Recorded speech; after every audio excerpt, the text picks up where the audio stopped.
Naghahanda na ang Department of National Defense o DND sakaling matuloy ang gagawing paglilikas sa mga overseas Filipino workers sa gitnang silangan, partikular sa Iran at Iraq.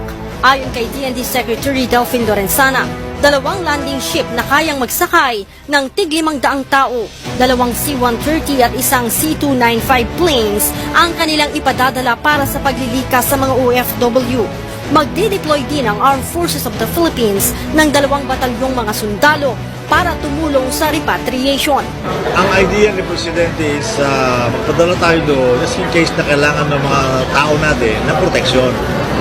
The 2 battalions will not be there to engage in combat with anybody, but to facilitate or help assist in the repatriation of the OFWs, especially in Iraq.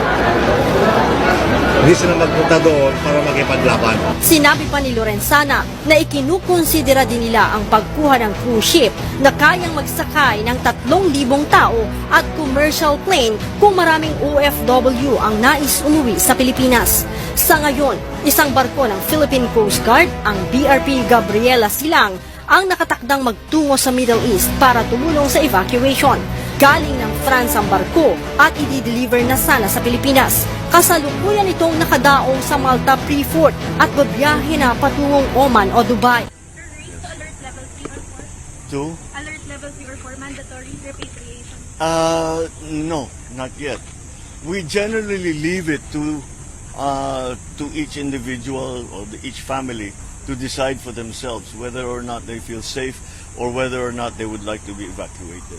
It's really move on. We of course are watching our nationals both in Israel and in Iran, and as a matter of fact, we have already contacted all our nationals and asked them if they want to be evacuated. Some have asked to be evacuated out of Israel. Some now, nung una sa Iran, ayaw nila munang umalis, pero ngayon meron nang sinasabi na kailangan wala silang natatakot na sila kaya nagpapatulong na makalabas. Ang naging problema natin sa pag-evacuate sa kanila ay dahil sa gera, maraming sarado na airport. Kaya nag-ahanap tayo ng ruta kung saan sila mailabas. But we have been able to do that.